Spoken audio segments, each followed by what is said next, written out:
Morgen, liebe Leute, und herzlich willkommen zum, ja, oder man kann besser sagen Abend. Herzlich willkommen zum neuen Vlog. Ja, ich bin schon auf den Beinen. Es ist Montag, die Schwiegereltern kommen gleich. Und ja, jetzt will ich ganz schnell nochmal diese Tür hier hinten streichen, damit ich die heute einhängen kann. Weil ich finde, das geht viel zu viel Wärme verloren durch die Tür zu den Toilettenverschlägen, also durch die Türöffnung zu den Toilettenverschlägen. Und ja, um da ein bisschen Heizkosten zu sparen, habe ich die Tür ja schon aufbereitet. Ich bin halt nur bis jetzt noch nicht dazu gekommen, die tatsächlich zu streichen. Das werde ich jetzt machen. Und ich denke mal, dann wird die so in 2 Stündchen, 3 Stündchen fertig sein. In der Zwischenzeit bringen wir noch einen Brief zur Post, fahren zum Laden, holen noch Wasser und so ein Kram. Und ja, ich würde sagen, dann ist es auch schon Zeit, dass die Schwiegereltern kommen und dann werden wir ein bisschen was machen. Also dann kommen die Regale zwischen den Küchenschränken und ja, die Dunstabzugshaube wird angebaut, die müssen wir auch noch sauber machen. Viel zu tun, liebe Leute. Ich fasse mich mal kurz und ich würde sagen, dann viel Spaß beim neuen Vlog und wir sehen uns dann gleich. Ciao.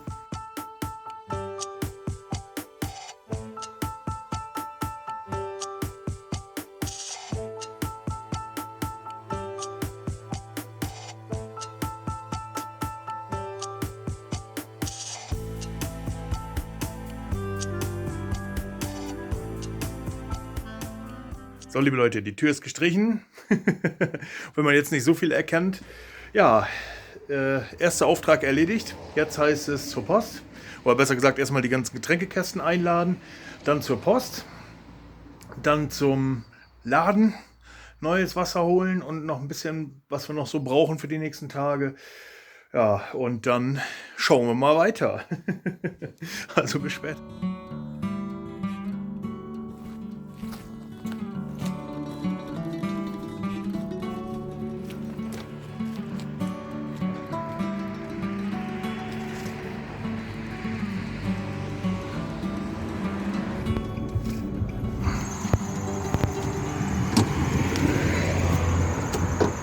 So, noch schnell zur Bank, nochmal 1, 2 Dinge erledigen und ein bisschen Geld holen und dann geht's weiter zum Laden. Ach ja, Kontostand schrumpft auch gerade so ein bisschen vor sich hin. Ach Gott, ey, das ist auch eine lange Geschichte. Hat auch ein bisschen was mit dem Brief zu tun, den ich gerade eben versendet habe.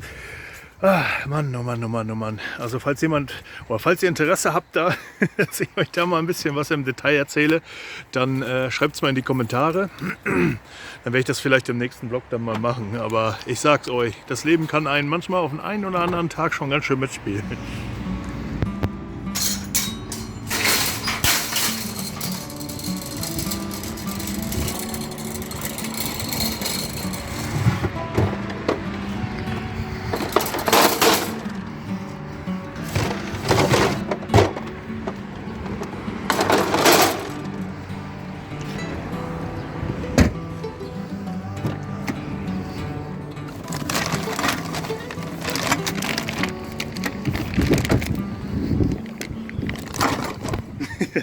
Sarah hat gerade an der Tür auf mich gewartet und ja, ich habe mich ein bisschen erschrocken, weil da habe ich nicht mit gerechnet.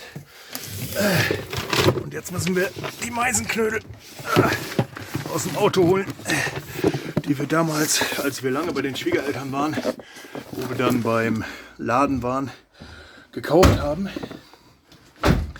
Denn unsere aktuellen Meisenknödel, die sind schon aus und ui, Sarah muss die jetzt gleich hier hinten oder möchte die gleich dort hinten an den Baum ran machen und hinten auch im Garten. Ja, und dementsprechend laden wir die jetzt aus und legen die hier vorne, vorne steht sie schon und wartet, und legen die dann jetzt mal hier vorne in den Windfang. 50 Stück, da können die sich ganz schön satt fressen.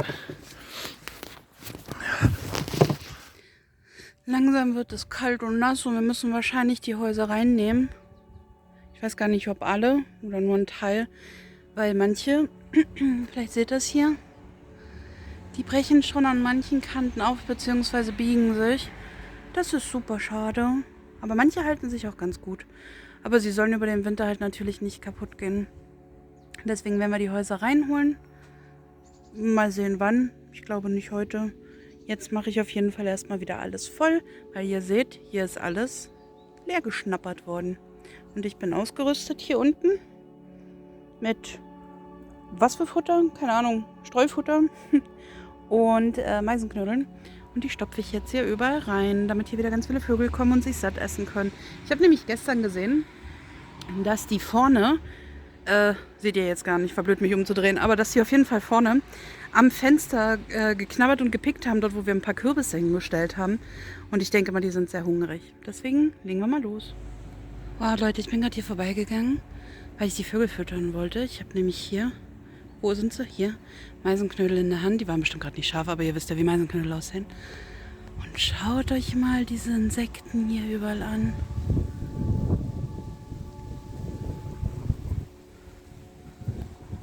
Das hat so gebrummt, als ich gerade hier vorbeigegangen bin.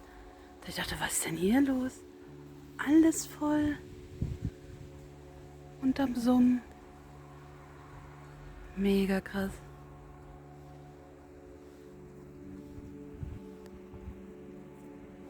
Schön. Ich hoffe, man sieht das auf der Kamera auch so.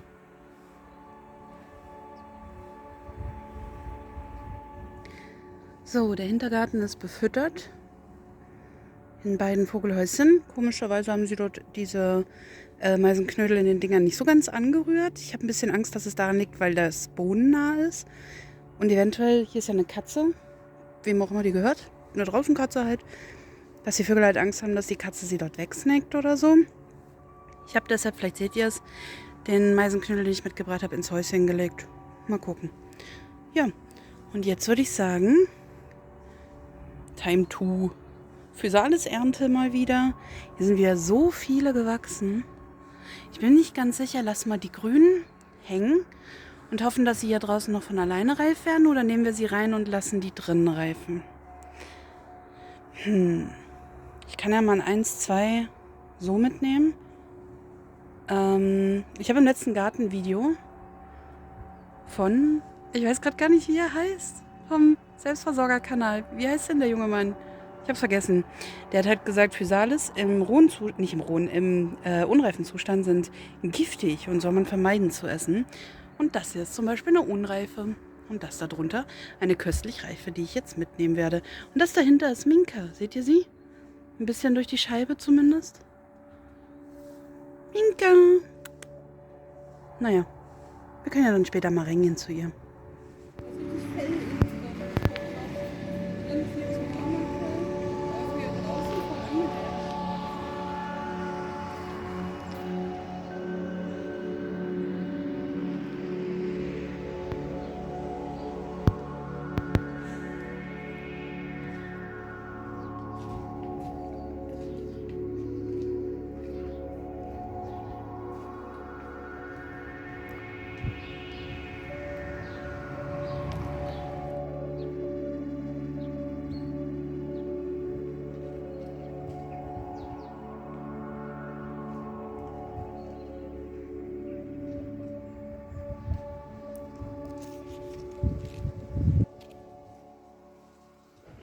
Man sieht es kaum, aber die restlichen Chilis, die werden jetzt auch alle reif und die Paprikas auch. Ne, Minka?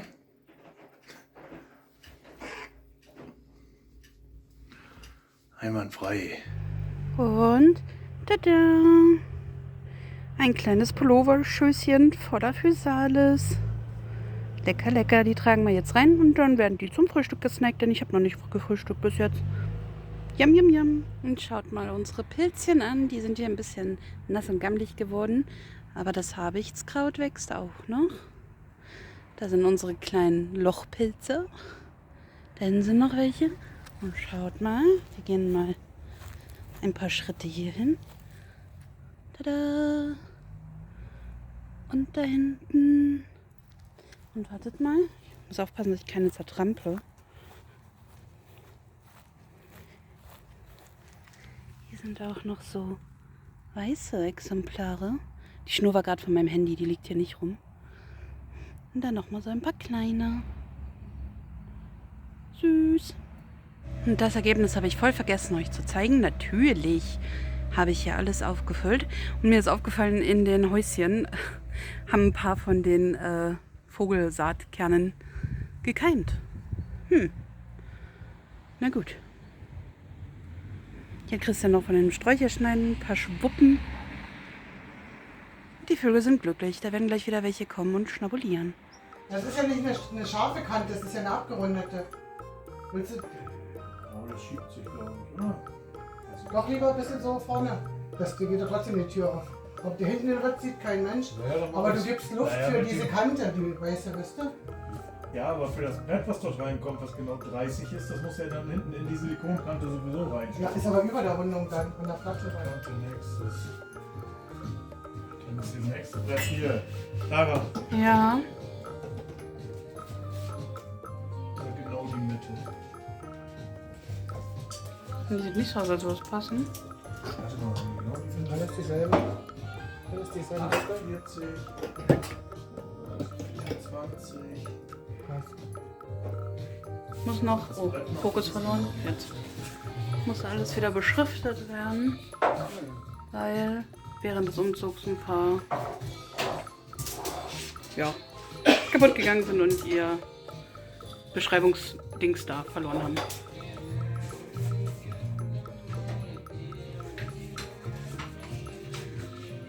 Wo ist ein Papier? Ist das extra irgendwo?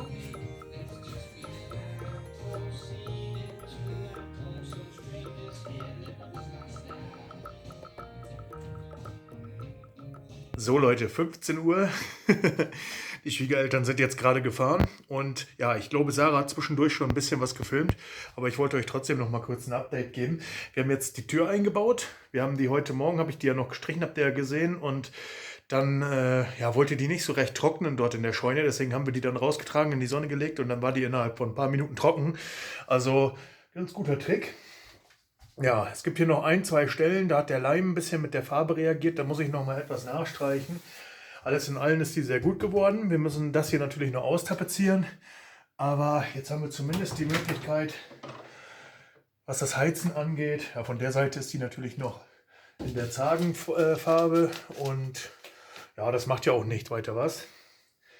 Auf jeden Fall brauchen wir jetzt den Raum dort drüben nicht mitheizen. Ich werde das Ganze jetzt wahrscheinlich noch mal einmal dünn überstreichen bei Gelegenheit, zusammen mit dem Rahmen. Und ja, wir haben jetzt hier auch festgestellt, ein neues Schloss eingebaut. Komplett, also wie ihr sehen könnt, angepasst. Das alte war einfach durch. Ich glaube, das habe ich in irgendeinem Blog mal gesagt. Und dann haben wir jetzt das hier gemacht. Und ja, dadurch, dass man kann es noch nicht abschließen, weil das Schließblech auf dieser Seite nicht ganz passt mit dem unteren Schließzapfen. Aber ist nicht so schlimm, das kann man immer noch nacharbeiten. Ja, und ansonsten marschieren wir mal einmal hier durch. Ich habe gerade eben schon mal Licht ausgemacht. Ihr wisst ja, Hashtag Strom sparen. Naja, auf jeden Fall seht ihr hier schon, ich glaube, Sarah hat es wahrscheinlich schon aus der Nähe gefilmt, das neue Gewürzregal. Auf dieser Seite kommt nochmal ungefähr das Ähnliche. Selbe Höhe, selbes Design. Nur oben so ein Brettchen wie hier. Und dann kann man dort die Küchenschürze und Lappen und so weiter hinhängen. Und ja, darunter bekommt es dann, seht ihr dann ja. Ja, und hier einwandfrei, oder? Schaut euch das an, wie perfekt sich das jetzt hier so ein bisschen einintegriert. Dort oben stehen schon die Tees, die müssen natürlich noch komplett in die Gläser rumgepackt werden und so weiter und so fort. Das ist jetzt auch noch nichts Finales hier, aber fürs Erste schon mal ganz gut. Ja. Ach ja, liebe Leute, da haben wir wieder gut was geschafft. Da auf jeden Fall nochmal ein Riesendank an die Schwiegereltern, dass ihr uns da so unterstützt in allen möglichen Belangen, also das Regal bauen und so.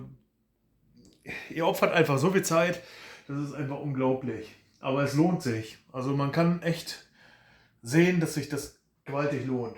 Ja. Naja, auf jeden Fall sind wir jetzt soweit durch mit dem Tagesthema. Achso, ich kann euch das hier nochmal kurz zeigen. Den Aufsatz haben die beiden wieder mitgenommen vom Schrank. Den kennt ihr ja normalerweise aus den Blogs. Der wird jetzt nochmal ein bisschen umgebaut. Und ja, ansonsten gibt es keine Neuigkeiten. Ich denke mal, das ist es dann auch so ziemlich für heute gewesen mit dem Vlog. Ja, ich werde jetzt heute den Nachmittag, sind wir nachher noch ein bisschen verabredet mit ein paar Freunden online, ein bisschen Stardew Valley spielen oder so. Und ja, dementsprechend liegt nicht mehr viel an. Morgen ist ein freier Tag. Morgen wird es im Haus auch nicht großartig wirklich irgendwas geben. Ja, aber wir werden bestimmt zwischendurch irgendwas machen. Also wir halten euch auf jeden Fall auf dem Laufenden. Ja, für heute ist es das auf jeden Fall, denke ich mal, gewesen. Also wenn noch irgendwas passiert, dann werde ich es für euch festhalten. Ansonsten sehen wir uns dann morgen. Bis dann, ciao. Guten Morgen, liebe Leute. Herzlich willkommen am Dienstag. Ja, ich sehe jetzt noch ganz schön Matsche aus. Ich bin jetzt gerade aufgestanden, weil es irgendwie einen lauten Knall gegeben hat hier. So einen dumpfen irgendwie was. So als ob irgendwas ja, geplatzt wäre oder als ob irgendwas Flaches runtergefallen wäre, wie ein Bug auf die flache Seite oder so. Ich habe es nicht genau gehört, weil ich ja wie gesagt geschlafen habe.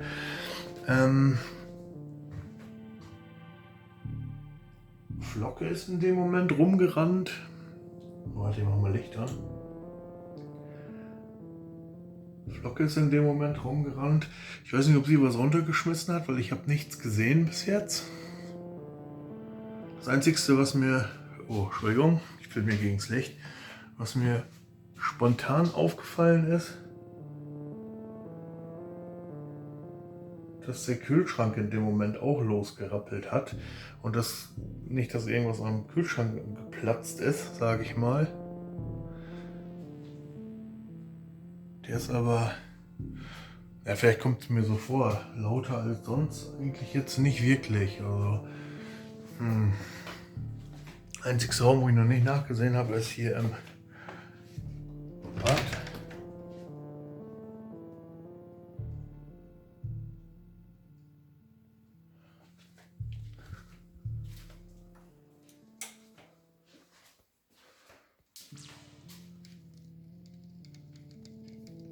Hier hört man nur das Plätschern.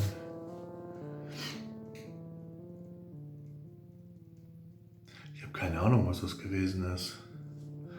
Ich habe auf den ersten Blick nichts gesehen und es wirkte eher auch so, als ob Flocke kommt normalerweise dann immer rein in ein Schlafzimmer, wenn sie irgendwas runtergeschmissen hat. Es wirkte aber, ich bin mir nicht 1000% sicher, aber es wirkte eher so, als wäre sie auch davon aufgewacht und wäre dann, ja, wie soll ich sagen, einfach dann zum Schlafzimmer, Arbeitszimmertür raus. Also muss schon dort in der Region irgendwas gewesen sein. Aber ich habe jetzt auf den ersten Blick nichts gesehen. Ich gehe jetzt mal ins Bad. Das ja, passt ja ganz gut, dass ich aufstehen musste. Und dann machen wir gleich nochmal eine zweite Runde. Pünktlich zu Halloween, seltsame Geräusche im Haus. Ich habe jetzt gerade nochmal eine Runde gedreht. Ich habe nichts gefunden, was irgendwie hätte runtergefallen sein können oder was in irgendeiner Weise ja, auffällig wäre. Also ja, keine Ahnung, was das gewesen ist. Kann ja was sein, was vielleicht von außen vor die Scheibe geflogen ist. Flocke ist ja auch aufgeschreckt gewesen. Also habe ich es mir nicht eingebildet. Sarah hat es auch gehört. Aber wir haben ja beide auch geschlafen. Also keine Ahnung. Ich meine, ja, sage ich mal, wahrgenommen zu haben, dass kurz bevor es geboomt hat, wie als wenn ein flaches Buch auf den Boden fällt, dass es sich so ein bisschen so angehört hat, als würde irgendetwas so Druck aufbauen, wie eine Sprühse. Also und dann und deswegen habe ich zu Sarah gesagt, könnte es irgendwas gewesen sein, was vielleicht das Druck aufbaut oder so. Ein Heizungsrohr, ein Wasserrohr, was weiß der Geier, aber das würde man jetzt ja hören. Also die Wände sind ja hier nicht besonders dick, alles eine Holzkonstruktion und wenn dort irgendwo was platzt, dann hörst du es, weil alles unter Druck steht, sage ich mal, von dem Kreislauf. Man hört aber absolut nichts. Ja, und meiner Meinung nach hätte es auch so vom Geräusch her, weil kurz nach dem, ich weiß gar nicht, ob ich das jetzt vorher schon erzählt habe, kurz nach diesem dumpfen Buff, ich weiß nicht, ob direkt während, also direkt unmittelbar danach oder mit einer ganz kurzen Verzögerung ist halt der Kühlschrank hier unten noch angegangen und ist auch sehr laut gewesen in dem Moment. Ja, deswegen sitze ich jetzt hier nochmal in der Küche, um das nochmal ein bisschen nachzuhören. Aber ich habe den jetzt gerade mal aufgemacht, der ist noch kalt. Der läuft auch noch, so wie es aussieht, ganz normal. Aber das muss ja auch nichts heißen, weil das ist ja noch alles vorgekühlt. Ich habe hintergeguckt, ich sehe nicht, ob da, also ich sehe nichts, dass irgendwas feucht ist dort, dass irgendwie Kühlmittel ausgelaufen ist oder so. Also, keine Ahnung. Ja, ich weiß es absolut nicht, was das für ein komisches Geräusch gewesen ist. Ja, vielleicht ist es auch einfach nur draußen gewesen. Ich weiß es wirklich nicht. Eine Möglichkeit wäre noch auf den Dachboden zu gehen, dort zu gucken. Aber was soll denn dort plötzlich mitten in der Nacht dann runterfallen? Also, ja. Ich weiß auch nicht, inwiefern ich mir das einbilde. Das ist vorher so, als ich es angehört habe, als würde irgendwas Druck aufbauen. Und also es hat sich im Prinzip meiner Meinung nach so angehört, als wäre eine Dichtung geplatzt. Von irgendetwas, wo ein Motor gegen arbeitet. So, die Dichtung ist zu, aus irgendeinem Grund. Und dann fängt der Motor an zu arbeiten, es baut sich mehr Druck in der Leitung auf und dann platzt es im Prinzip. Ich weiß nicht, ob ich es geschafft habe, ich musste gerade niesen. Naja, gut, liebe Leute, ich habe keine Ahnung. Ich weiß auch noch nicht, ob das hier das überhaupt in den Vlog schafft. Es wirkt ja ein bisschen eigenartig, genau auf Halloween oder auf Samhain, dass sowas passiert. Aber ja, das ist auf jeden Fall nichts Gruseliges gewesen, sondern ja, da wird es schon eine normale Erklärung für geben. Fragt sich halt nur welche. Man hört überhaupt nichts. Nichts zwischen, nichts Rauschen oder so, was ja definitiv der Fall sein müsste, wenn irgendwo eine Dichtung oder ein Heizungsrohr oder eine Wasserleitung geplatzt wäre, wo auch immer die platzen sollte. Naja, gut. Oh, mal gucken. Vielleicht finden wir heute im Laufe des Tages raus, was das war. Vielleicht gehe ich jetzt noch mal kurz auf den Dachboden. Werden wir sehen. Nehme ich euch mit. So, ich würde sagen, wir gehen mal. Ich muss allerdings auch irgendwie die Tür hinter uns wieder zumachen.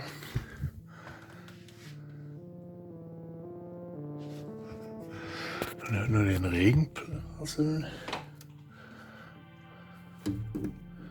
Ich werde mir mal noch zusätzlich die Kopflampe aufbinden.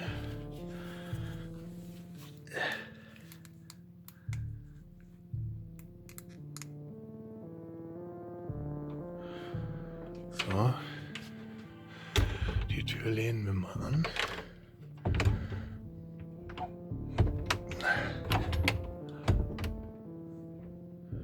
Bleib einfach angelehnt. So, dann wollen wir mal gucken.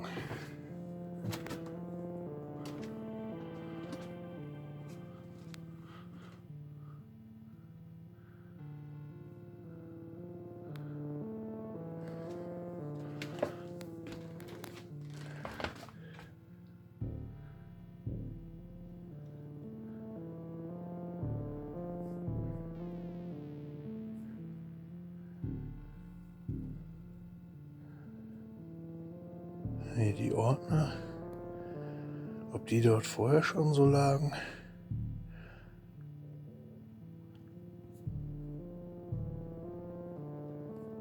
Keine Ahnung.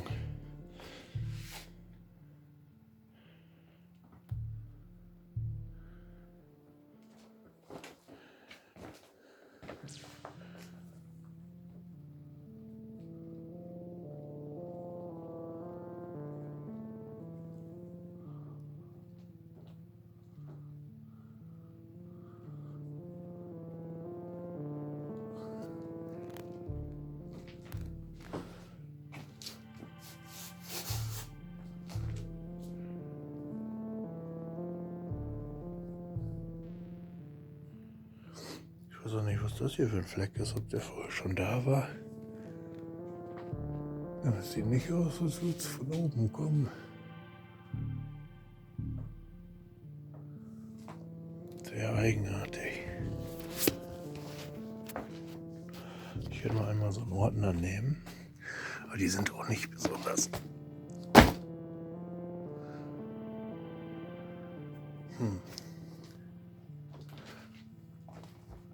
Hier ist auch so nichts.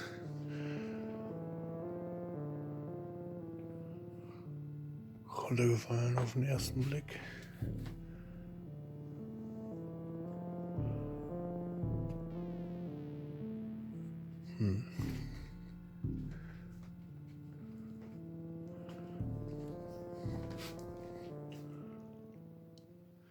Guten Morgen, liebe Leute, und herzlich willkommen am Dienstag.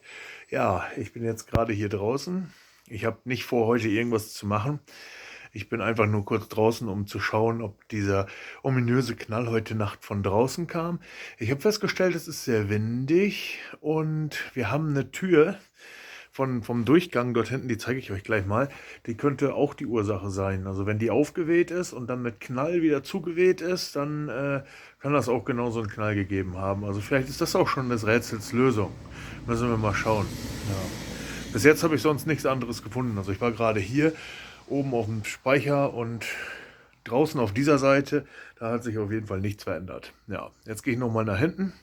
Und wenn dort auch alles in Ordnung ist, dann werde ich frühstücken und dann schauen wir mal weiter. Ich bin heute Nacht noch sehr lange wach gewesen und habe ja noch gehorcht, ob es vielleicht nochmal kommt, ob es vielleicht eine Drucküberkopplung oder so in irgendeinem Wasserrohr oder Heizungsrohr oder was auch immer ist.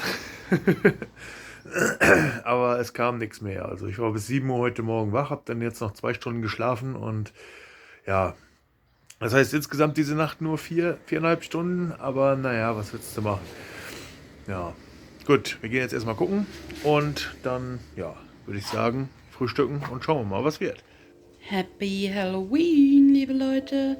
Ich habe gerade hier ein bisschen aufgeräumt, deswegen ist da ein bisschen feucht. Und für unser Mittagessen habe ich einen Nudelauflauf gemacht. Lecker, lecker mit Nudeln, wer hätte das gedacht. Und was jetzt ein bisschen verborgen ist, da ist Brokkoli drin und Erbsen.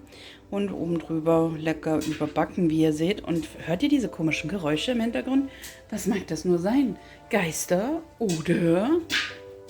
Ich mache Popcorn. Ein bisschen ist schon am Poppen. Geilomatico. Und hier, heute habe ich das Gewürzregal das erste Mal benutzt, als ich den Auflauf gemacht habe und Salz und Pfeffer verwendet habe.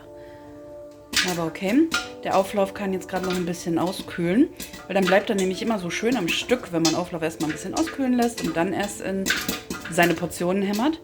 Und in der Zeit kann, wo wir gerade bei Hämmern sind, ein bisschen hier von innen angeklopft werden. Und sobald das Popcorn, das ist einfach nur mit Zucker, braunen Zucker, weil ich mag diesen karamelligen Geschmack sehr gern. Und sobald das hier ready ist, drehe ich die Schale um, dann haben wir hier so einen kleinen Teller noch dazu. Und ja, dann nehme ich das alles mit hoch und dann gibt es lecker Essen für Christian und mich.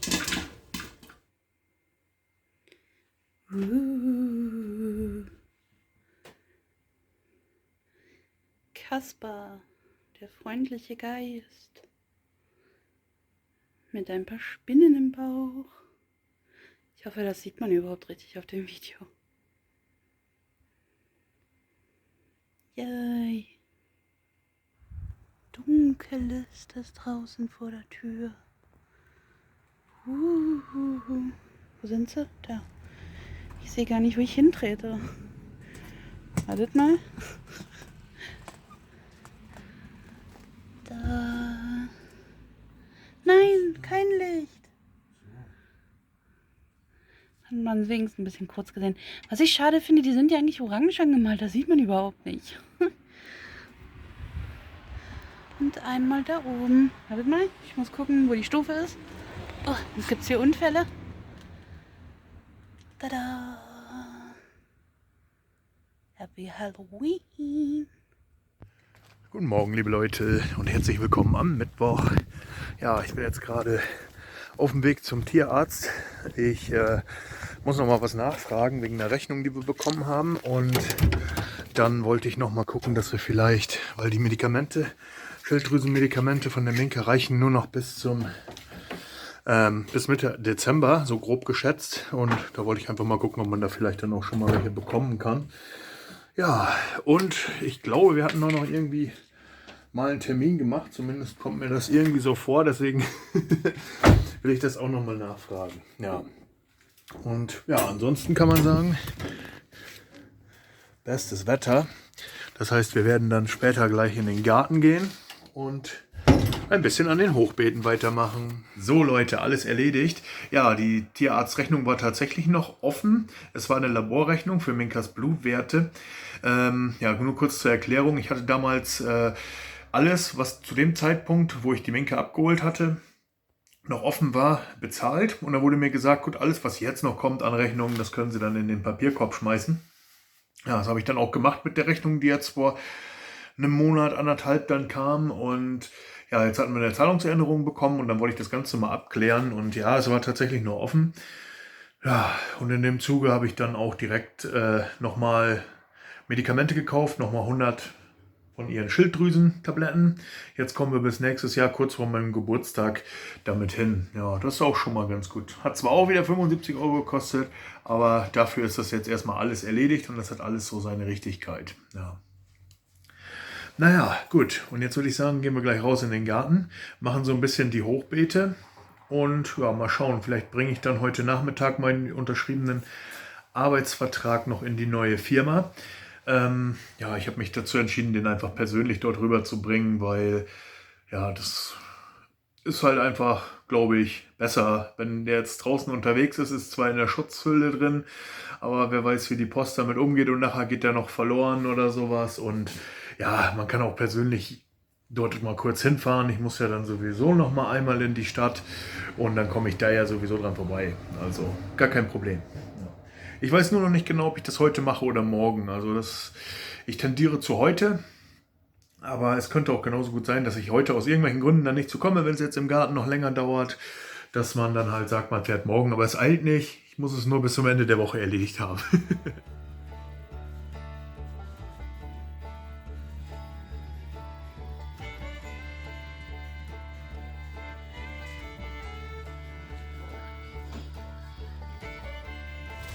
Wir waren gerade nach dem Sonderpostenmarkt, jetzt noch hier einkaufen. Und da seht ihr, der gesunde Lauch, der dort unten rausguckt und die Weintrauben als Schokoladenersatz-Snack. Genau, und ein paar leckere Nudeln. Aber was ich eigentlich, warte noch nicht zu machen, was ich eigentlich zeigen wollte, nämlich, ich mach's mal hier so, kennt ihr die Dinger? Die kenne ich noch aus meiner Kindheit, Jugend, wie auch immer. Und fand ich so cool, das sind einfach so Eisbecher oder sowas. Und die wollte ich unbedingt haben.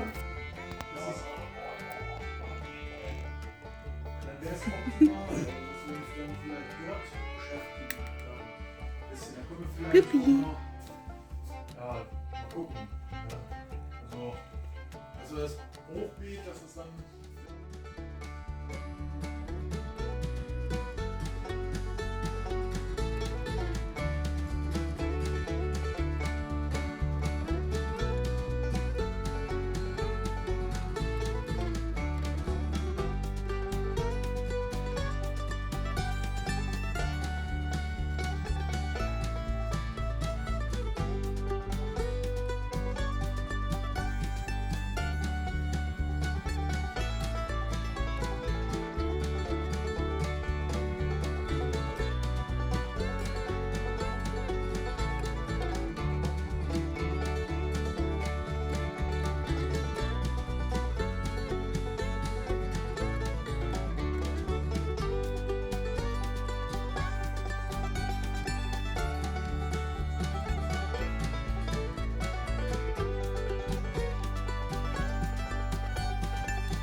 Guten Morgen, herzlich willkommen am Donnerstag. Ja, ich wollte euch mal zeigen, gestern Abend ist noch ein großes Päckchen gekommen und zwar ist dort die Dämmung drin für die Heizungsrohre unten im Keller. Wir hatten ja das Problem, dass immer sehr viel Wärme über die Rohre verloren gegangen ist und der Heizungsbauer hat ja auch damals zu mir gesagt, wenn ich dann mal irgendwann Zeit und Lust habe, dann kann ich das da unten noch dämmen, weil das haben die damals nicht geschafft. Ja, habe ich jetzt letzte Woche bestellt, beziehungsweise Sarah. Und jetzt können wir es theoretisch einbauen. Im Moment ist die Heizung eh aus, also die Heizkörper, die Heizung läuft, weil es relativ warm ist hier im Haus. Ja, draußen ist ja auch gerade 15 Grad oder so und hier drin hat es dann 17 und das reicht auch erstmal. Da muss man noch nicht heizen. Wir wissen ja alle, das kostet Geld. Ja, auf jeden Fall liegt heute an, Schwiegervater kommt nachher so gegen 9. Wir wollen losfahren und nicht erschrecken, hier hängt eine Menge Wäsche. Die Holzgeschichte hier kaufen, dass wir hier halt das Ständerwerk einbauen können und dass das dann auch mal fertig kommt, wenn jetzt in 3 Wochen die Couch kommt, dass wir die dann hier reinstellen können, dass der Raum hier fertig ist. Ja, das ist der Plan heute. Dann kommen heute noch, sollte heute zumindest noch, eigentlich gestern sollte es schon kommen, unsere Sträucher kommen. Wir haben einen Holunder bestellt, eine Hagebutte und eine, ja, späte Himbeere, so eine seltsame Kreuzung. Die werden wir auch einpflanzen. Den Holunderbaum können wir allerdings noch nicht einpflanzen. Da steht aktuell noch der Container, aber ich habe schon Bescheid gesagt, die können den abholen. Vielleicht holen die den heute ab, dann können wir den noch einpflanzen. Ansonsten, ja, wenn die den jetzt bis Samstag nicht weggeholt, also bis morgen Abend nicht weggeholt haben, dann werden wir den Holunderbaum irgendwo anders hinpflanzen müssen. Eigentlich sagt man ja so, wie bei den alten Kelten, man muss sich oder der Holunder muss sich seinen Platz selber aussuchen. Also man soll jetzt keinen einpflanzen. Aber hier in der Gegend gibt es halt so gut wie gar keinen Holunder und deswegen wollen wir da ein bisschen nachhelfen. Wir wollen ja auch ein bisschen Holunderblütensirup haben und ja, Holunderbeerengelee und was man nicht alles. Also im Prinzip kann man den ganzen Strauch verwenden. Ja. Und deswegen haben wir den auch bestellt. Also das war was wir unbedingt haben wollten, genau wie eine Hagebutte. Und ja, da müssen wir mal gucken heute. Wenn wir dann vom Holzkaufen wieder da sind, wollen wir noch ein bisschen hinten im Garten weiter, wenn das Wetter mitspielt. Aktuell ist es trocken, sternenklar draußen. Ja, und dann gucken wir einfach mal, wie es heute wird und was heute alles geschafft wird. Also bis später, ciao. Los, kleine Mädchen.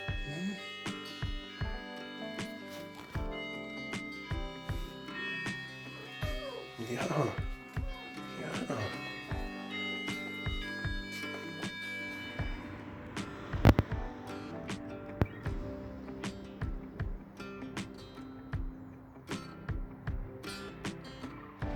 Ja, Schwiegervater ist ein bisschen früher dran, als ich gedacht habe. Und dementsprechend können wir jetzt gleich schon losmachen. Das ist richtig cool. Ja, ich habe das jetzt soweit alles ausgerechnet. Hier seht ihr mal, wenn man es überhaupt erkennen kann. So ist vielleicht besser. Das ist der Plan für die Trennwand plus Materialermittlung. Und ja, ich denke mal, roundabout, wenn man jetzt nach Obi-Preisen geht, wird es ungefähr 200 € kosten. Aber wir fahren ja nicht dorthin. Die sind, was so Holzkleinteile, Latten und Kanthölzer angeht und so, meistens ein ganzes Stück teurer als ein Baustoffhändler oder ein Sägewerk. Deswegen gucken wir einfach mal, wo es uns hin verschlägt. So Leute, guckt euch das an. Wir haben das beste Holz gekauft, was man hier in der Umgebung kriegen kann. Einwandfrei. Alles schon gehobelt. Perfekt. Daraus kann ein richtig schönes Fachwerk werden. So, und Schwiegervater bringt jetzt auch das Highlight. Wir haben nämlich tatsächlich echte Fachwerkholznägel, Eichenholznägel bekommen. Fantastisch. Wir haben schon damit gerechnet, wir müssen den alten Besenstiel aufschneiden, aber einwandfrei. Das stimmt, wir haben noch gar nicht nachgezählt. Sind es 14? 14. Einwandfrei.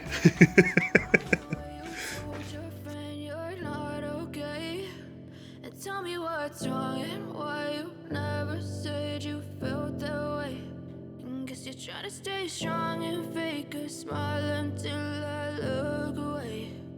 But I've known you too long, it hurts to watch your blue you fade away, as you fade away.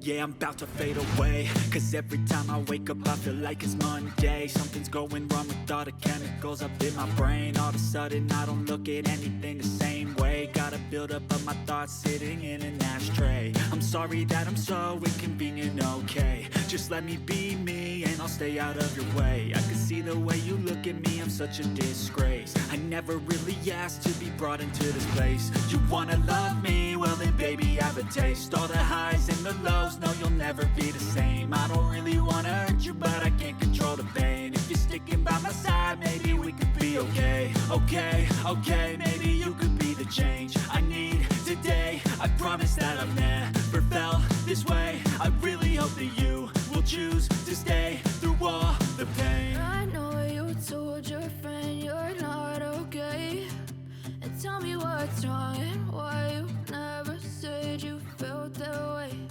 And guess you're trying to stay strong and fake a smile until I look away. But I've known you too long, it hurts to watch your blue eyes fade to gray as you fade away, as you fade away, as you fade away.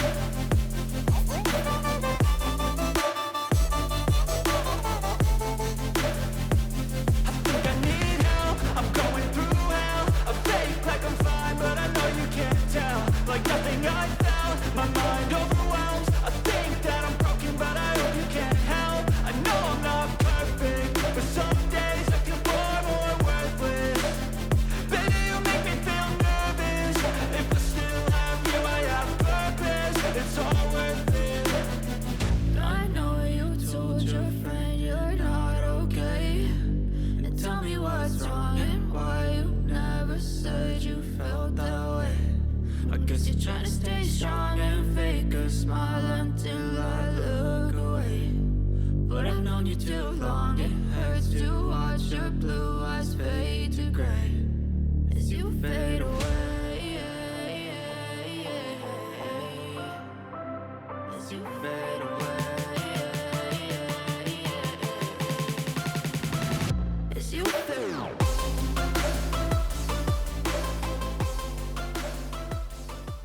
So Leute, Mittagspause.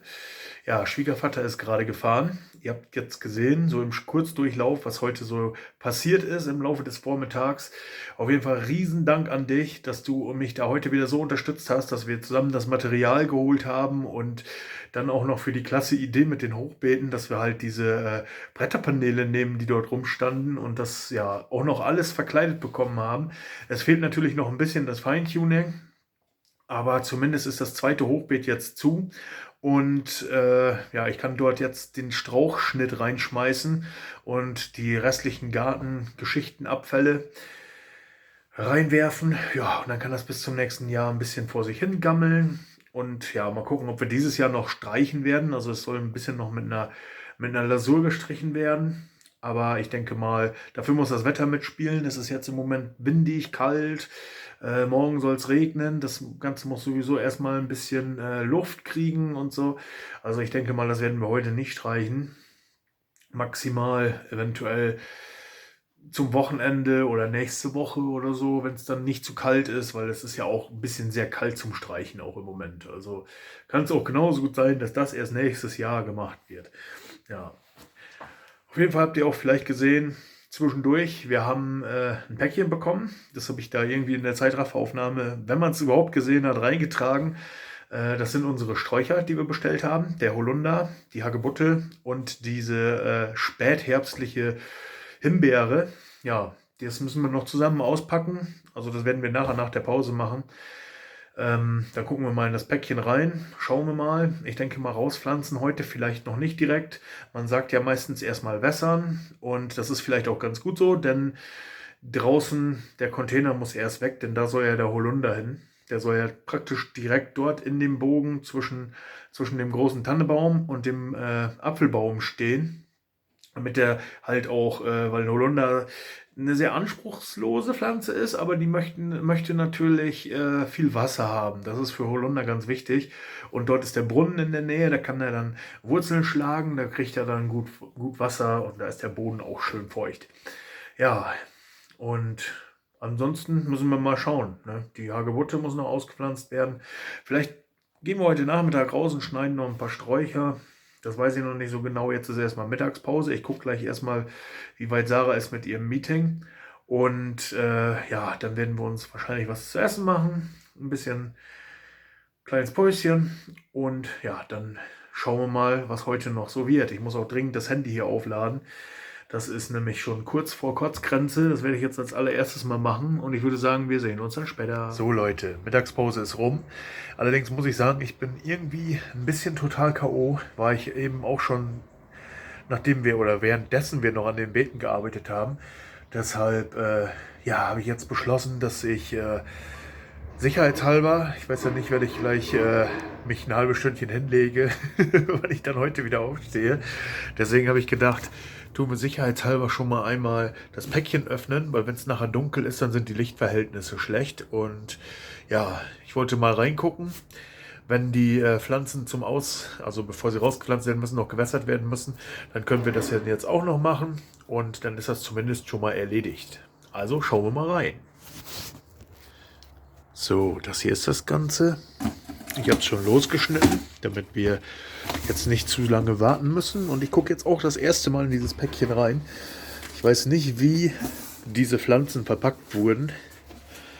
Auf jeden Fall sehe ich erstmal keine Pflanzen, sondern nur jede Menge Kartongeschnipseltes. Okay. Okay. Mehr Kartongeschnipseltes als alles andere. Ah, okay, da sieht man schon einen Blumentopf. Da sieht man auch schon was. Okay, da bin ich ja mal gespannt.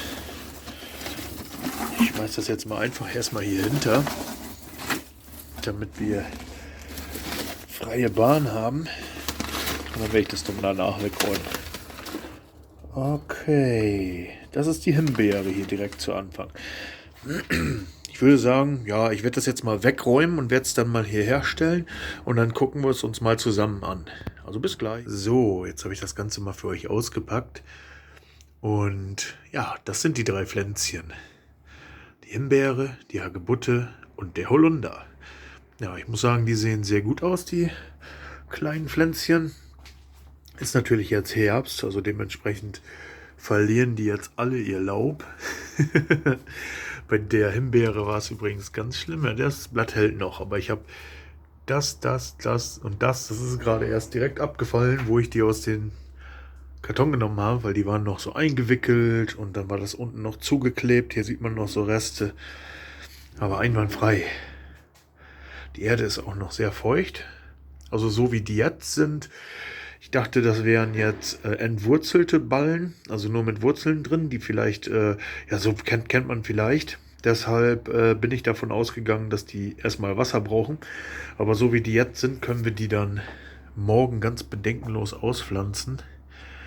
Ich hoffe, der Container wird dann abgeholt, dass der Holunder dann auf jeden Fall dorthin kann, wo er hin soll. Und die beiden anderen ist auf jeden Fall kein Problem. Ja, liebe Leute, so viel zu dem kleinen Update.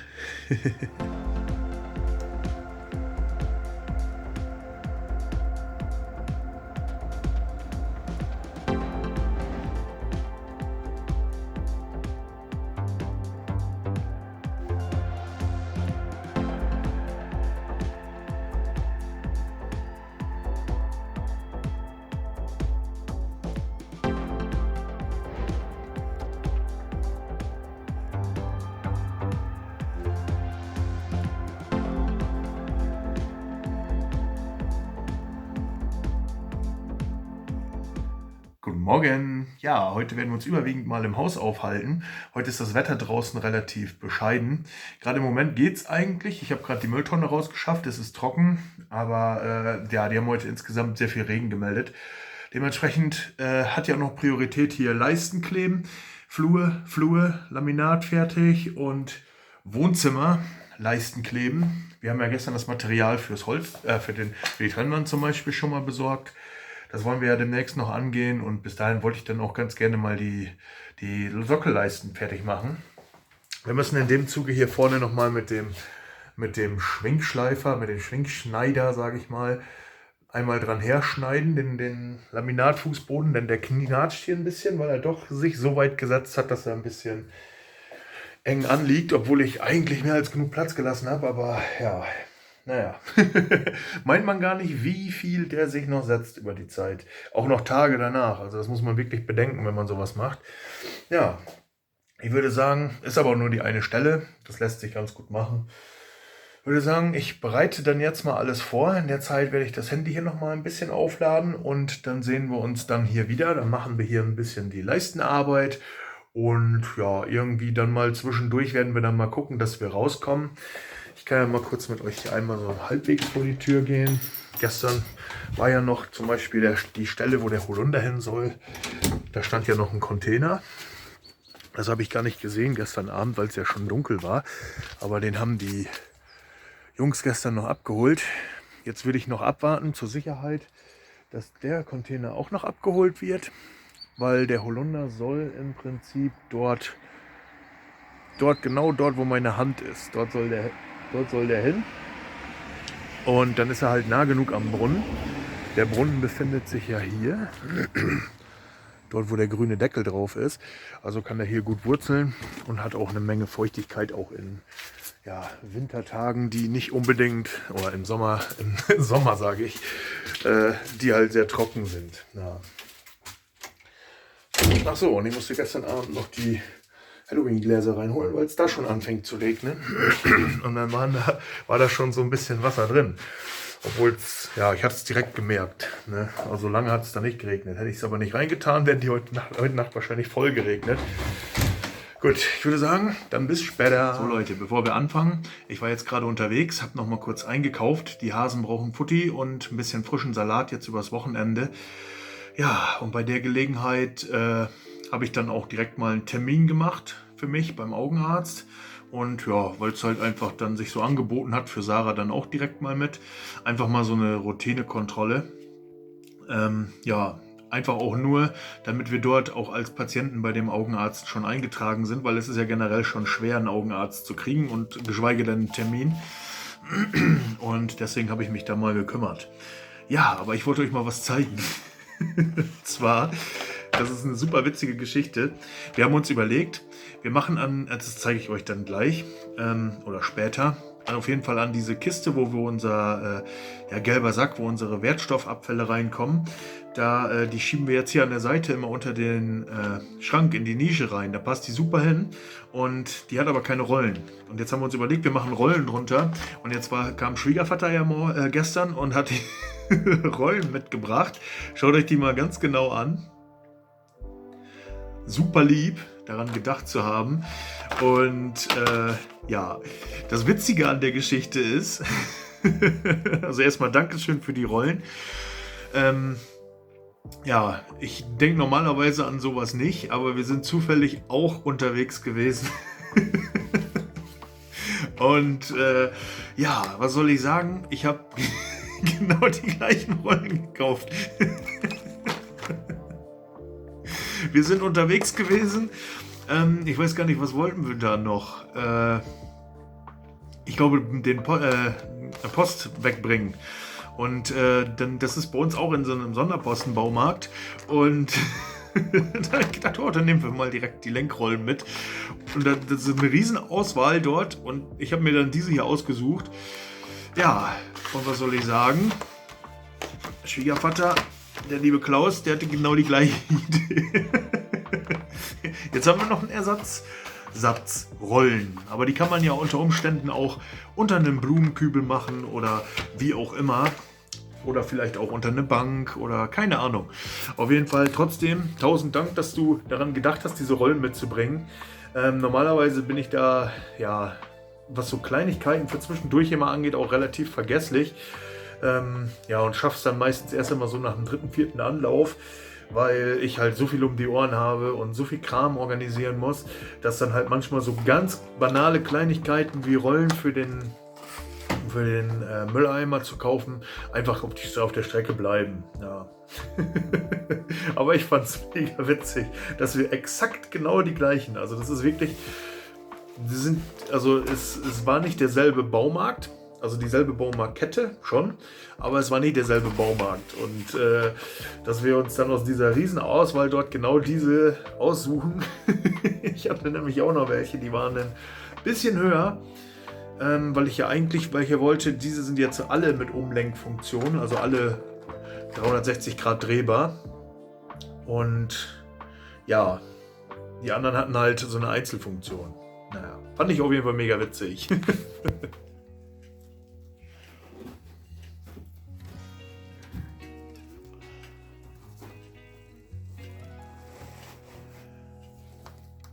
Was ist denn los, Faye?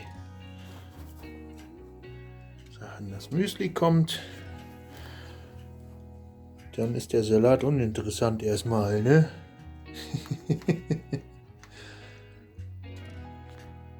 Muckelt sie. Minka, das ist aber leider kein Katzenfutter.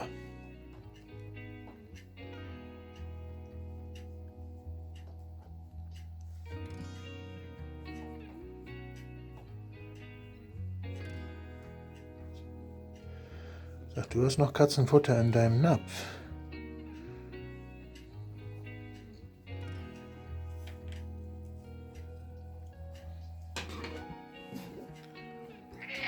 Ja.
Hallo vom Mittagessen. Ich musste gerade nochmal die Aufnahme neu starten, weil ich euch die Zutaten vom Mittagessen kochen gezeigt habe. Und da draußen ist eine Dame vorbeigelaufen, die einfach richtig krass hier reingeguckt hat, während ich euch die Zutaten gezeigt habe. Und das hätten wir zensieren müssen und sowas alles. Das war schräg. Auf jeden Fall. Es gibt zum Mittag Kartoffeln. Die sind hier zum Kochen gerade schon im Topf und ja, halt am Köcheln. Das wird dann nämlich eine Bratkartoffelpfanne mit Bohnen und Champignons. Super lecker, probiert das mal aus. Und wer Fleisch essen möchte, der nimmt halt Schinken oder was auch immer ihr für ein Fleisch Bock habt. Und wer nicht so der Fleischfreund ist, der lässt es einfach komplett weg oder nimmt wie wir Tofu. Den haben wir aus dem Netto mit dem Hund. Also den habe ich vorher auch noch nie gesehen. Keine Ahnung, ob es das bei euch gibt oder nicht. Wir haben halt den genommen. Und meine 3 Lieblingsgewürze, Paprika, Knoblauch und Gemüsebrühe. Damit wird das Ganze dann gewürzen. Dann haben wir eine geile Bratkartoffelpfanne, die trotzdem gesund ist, mit viel Eiweiß. Und den Bauch füllt und den Hunger wegmacht. Lecker, lecker. Ich habe dabei mit das Wichtigste vergessen. Eine Zwiebel, die den größten Geschmack bringt. Zwiebel kombiniert mit egal was ist immer super geil. Also, Zwiebel noch dazu. So, hier brodelt es im Topf schon gewaltig vor sich hin. Und hier drüben ist ein Schneidebrett voller Köstlichkeiten. Die Champignons geschnippelt, die verlieren ja noch viel an Größe. Ich gucke dann aber trotzdem mal, wie viel davon in die Pfanne passen, weil hier haben wir noch mehr. Und die zu viel sind, werde ich klein machen und entsprechend im Gefrierbeutel, die sind ja alle noch roh, im Rohzustand dann einfrieren. Das geht nämlich. Hier hinten haben wir den Räuchertofu, den ich euch erst in der vollen Packung gezeigt habe natürlich. Und er hat eine angenehme Konsistenz, er ist wirklich sehr schön schnittfest. Der eignet sich bestimmt auch toll, um auf Brot, für Brotzeit halt ganz normal Frühstück, Abendbrot, je nachdem wann ihr sowas esst, den drauf zu machen. Ich bin super gespannt, wie der sich in der Pfanne machen wird. Dann haben wir hier drüben noch Zwiebeln. Ich finde das nämlich, also rechts sind sie gewürfelt und links sind sie in Ringen oder halben Ringen zumindest. Ich mag das nämlich ganz gerne, wenn so verschiedene Zwiebelkonsistenzen, na Konsistenz ist es ja nicht, ne? Verschiedene Zwiebelformen im Essen drin sind. Genau, und die Gewürze stehen immer noch einsam da, weil die sind noch nicht zum Einsatz gekommen. Aber ich halte euch auf dem Laufenden. Während die Kartoffeln noch ein bisschen vor sich hin brodeln, habe ich noch einen Wunsch vor Augen, den Christian hat. Nämlich, er möchte in diesem riesengroßen Brotkasten, ich habe extra die Sachen reingestellt, damit ihr seht, wie groß es ist, ein frisches Dinkelbrot gebacken haben. Und das werde ich jetzt machen. Die ganzen Zutaten dafür habe ich hier.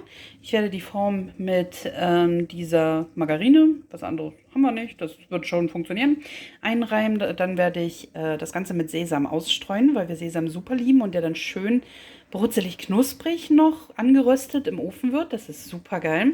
Natürlich halt Mehl und Hefe, wer hätte das gedacht. Wasser kommt noch dazu, das habe ich jetzt mal nicht bereitgestellt. Wir mögen es, wenn Saaten drin sind und Leinsamenschrot, super Omega-3-Lieferant. Deswegen immer Rind damit. Dann kommt noch Salz hinein. Ich persönlich bin Fan von Kräutersalz. Deswegen nehme ich das. Und zusätzlich noch ein Schüsschen Apfelessig. Natürlich der gute Bautzner, nicht wahr? Und darum werde ich mich jetzt auch nebenbei kümmern. Das Essen ist noch in the making. Und ja, wenn ich das alles zusammengerührt habe, kommt das für eine Stunde in den Ofen. Und dann haben wir ein Brot. So, Brot ist fertig gemixt. Das außenrum sind Sesamkörner. Habe ich euch ja schon gesagt. Ich musste jetzt auch Licht anmachen, weil wir haben es irgendwas zwischen 15 und 16 Uhr. Aber es ist trotzdem schon, macht das Licht an Zeit. Ja, die Pfanne brutzelt hier noch nebenbei. Die Kartoffeln muss ich noch schälen und reinhauen und dann würzen. Und in der Zwischenzeit schiebe ich das Brot jetzt in den Ofen. Ich habe übrigens nur 1 Kilo Mehl genommen, weil ihr seht, 2 Kilo, das wäre übertrieben gewesen. Hier wollte ich euch noch das Endergebnis, was nicht scharf ist, geben. Sieht natürlich, ist nicht was für jeden, weil es ein bisschen ja allerlei matschepampig aussieht. Es ist aber nicht matschepampig. Ich finde das übrigens sehr, sehr lecker. Und wer Bock hat auf so ein, na nicht One-Pot, aber One-Pfannen-Rezept, für den ist das was. Lecker, lecker. So Leute, ein bisschen was ist geworden. Habt ihr jetzt ja in den kurzen Ausschnitt gesehen. Das ist jetzt auch schon eine Weile her. Ich habe mittendrin aufgehört. Praktisch, wo ich dann hier hinten in der Ecke fertig war, habe ich aufgehört. Und jetzt müssen wir theoretisch noch hier rum und dann halt in den Raum. Ja, und hier vorne noch so eine Leiste. Ja, das mache ich jetzt nach und nach. Ich war jetzt gerade noch mal kurz hier im Ort beim Sonderpostenmarkt, hätte ich jetzt fast gesagt, und habe dort noch 2x60 Liter Blumenerde geholt. damit wir morgen dann eventuell die Bäume endlich mal einpflanzen können. Leider wurde der Container heute nicht mehr abgeholt. Ja, ich habe noch gewartet, deswegen ist es jetzt noch nicht fertig, weil ich noch gehofft hatte, vielleicht kommen die noch kurz vor Feierabend oder so und machen das noch schnell. Aber ja, es hat nicht sollen sein. Jetzt muss ich mal gucken, ob ich den Holunder dann noch bis nächste Woche so lange stehen lasse mit ein bisschen Wässern oder ob ich den jetzt schon mal rauspflanze. Denn da, wo der hinkommt, muss ja der gute Mann nicht unbedingt, sage ich mal, mit seinem LKW, mit seinem kleinen Pickup-LKW dort reinfahren. Der kann ja da dran vorbeifahren. Ich kann ja dann dabei sein und ein bisschen aufpassen, weil ich würde jetzt auch nicht zu lange warten, das einzupflanzen. Ja, ich würde sagen, das machen wir dann morgen früh. Ja, das ist auch einer der Gründe, warum ich die Blumenerde jetzt schon geholt habe, weil der Sonderpostenmarkt, der macht erst um 9 auf. Und ja, ich weiß jetzt nicht, was morgen ist, weil eigentlich wollten wir ja noch so eine kleine Halloween-Party nachholen mit den Schwiegereltern. Und ja, Schwiegermama hat aber heute Abend noch mal einen Zahnarzttermin und dann wollen wir halt gucken, morgen ganz spontan, was jetzt Phase ist, ob wir es morgen machen oder nicht. Und dementsprechend, ja, muss ich jetzt mich dann drauf einrichten und kann jetzt nicht irgendwie den ganzen Tag verplanen, sondern habe jetzt diese Kleinigkeit Bäume einpflanzen auf morgen Vormittag noch gelegt und alles andere, was morgen kommt, ist dann optional. Da lässt sich leider nicht viel mehr planen. Ja, müssen wir dann schauen, was dann dabei rumkommt. Ja, im Prinzip muss ich dann deswegen, werde ich heute wahrscheinlich auch, es ist jetzt um 4, werde ich wahrscheinlich heute auch noch den Vlog schneiden. Zumindest dann bis morgen, sage ich mal. Und ja, da müssen wir mal gucken, was dann sich morgen so ergibt. Wenn wir jetzt die Halloween-Party machen und wir werden dort übernachten, dann muss ich den Vlog dann morgen schon fertig schneiden und dann seht ihr das Stück dann von Samstag auf Sonntag eventuell dann im nächsten Vlog. Ja, ist jetzt alles irgendwie spontan, aber so müssen wir das jetzt machen. Also ich werde den Vlog gleich schneiden und ja, wenn dann noch ein bisschen Zeit ist heute Abend oder so, dann werde ich vielleicht noch ja, ein bisschen was aufnehmen oder so. Mal gucken. Also, bis später. Wollte ich euch noch mal ganz kurz zeigen. Sarah hat heute für uns Mittagessen gekocht. Und schaut euch das an. Sieht das nicht absolut lecker aus? Da läuft mir so das Wasser im Mund zusammen, dass ich kaum noch reden kann. Ja, das duftet schon die ganze Zeit hier im Haus so lecker. Auch wo ich gerade eben oben am PC war und die Daten übergeholt habe. Und ja, ich kann es eigentlich kaum erwarten. Ich werde es mir jetzt auf jeden Fall erstmal schmecken lassen. Und ja, lecker, lecker. Leute, hallo Leute vor allen Dingen. Tschau. Das magst du gar nicht hochgenommen werden, ne? Ja. Und Flocke hat Höhenangst. Ne, Bubi? Ja. Sarah hat gesagt, bevor ich jetzt gleich duschen darf, muss ich euch noch das Brot zeigen. Jetzt wasche ich mir schnell mal die Hände. Mhm. Ist es noch in der Form drin? Nein, ich hab's aus der Form, die Form ist schon dort unten in der Spülmaschine ready. Ui. Ui. Ich hab's nochmal aus der Form genommen und in den Ofen gepackt, Das ist schwer. damit es eine Knusperkruste bekommt. Oh, es cruncht. Warte, Oh, das sieht sehr, sehr gut crunch aus. nochmal.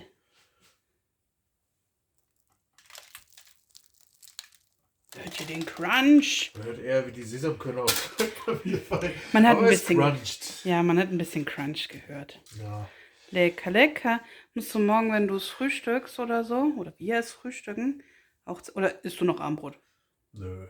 Ich habe doch jetzt vor 2 Stunden bin ich erst dazu gekommen, Mittag zu essen. Na gut. Muss ich übrigens auch noch alles reinschneiden, liebe Leute. Ja. Wir haben jetzt ja morgen den Samstag noch praktisch komplett vor uns und wir wissen jetzt ja noch gar nicht, was da irgendwie anliegt. Deshalb habe ich jetzt auch schon mal den Vlog geschnitten, weil, wie ich ja bereits vorher schon mal gesagt habe, wollen wir ja morgen vielleicht noch zu den Schwiegereltern hin. Vielleicht übernachten wir auch dort. Und ja, deswegen habe ich jetzt den Vlog soweit fertig geschnitten. Ich bin jetzt gleich fast durch. Also die Hälfte von dem heutigen Tag muss noch. Aber dann habe ich es eigentlich soweit fertig. Und wir sind jetzt schon bei über einer Stunde. Deswegen würde ich, also er guckt auch gerade schon ganz erschrocken. Deswegen weiß ich noch nicht, ob wir morgen jetzt wirklich noch sehr viel filmen oder ob wir das dann vielleicht für den nächsten Vlog sogar schon zur Seite legen, weil wer soll sich das dann noch angucken? Ne? Also nur mal schon mal als kleine Vorwarnung, es könnte sein, dass vielleicht der Vlog gleich schon endet. Aber wir werden sehen. Wir werden sehen. Auf jeden Fall nehme ich euch gleich nicht mit in die Dusche. Oh, ich werfe Schatten auf das Brot. Guckt mal, wie toll das aussieht. Leinsamen, Sesam, Dinkelbrot. Wir zeigen es euch morgen beim Anschneiden zum Frühstück. Willst du noch was sagen? Beim nächsten Vlog. Oder im nächsten Vlog, genau. Tschüss. Ja, wir haben die Wäsche gemacht, so ein bisschen das Bettzeug gewaschen und so. Und da habe ich gedacht, ja, räume ich den ganzen Kram doch mal in den Schrank ein. Da waren die Fächer recht voll, also habe ich das so ein bisschen zusammengeräumt und so weiter und dachte mir, gut, hole ich die Wäsche jetzt rüber, leg die zusammen und pack sie in den Schrank. Aber das Fach ist wieder voll, aus irgendwelchen Gründen. Ne, Bubi? Ja. Hallo Leute, herzlich willkommen am Samstag. Ja, wir haben uns jetzt überlegt, weil der Vlog so lang geworden ist, werden wir heute nicht mehr großartig irgendwas filmen für euch.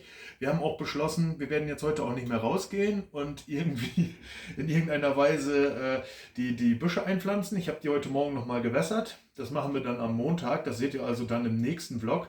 Wir zeigen euch jetzt noch das Brot, wie es geworden ist. Und ja, dann würde ich sagen, dann war es das auch für diese Woche. Ich hoffe, es hat euch gefallen. Vielen Dank fürs Zuschauen und seid bitte nächste Woche wieder mit dabei. Ciao. Ja.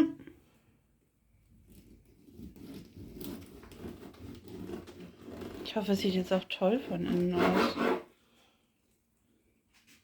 Sind wieder Leinsamen drin. Ja. Leinsamen ist gut für euch. Ist ein sehr kompaktes Brot. Was heißt kompakt? Hättest du es noch eine Stunde gehen lassen mit der Hefe, dann wäre es ein bisschen fluffiger.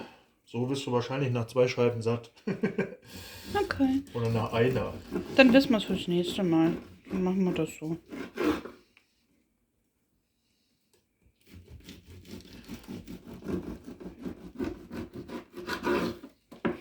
Ich bin dafür, dass wir es nochmal in den Toaster legen.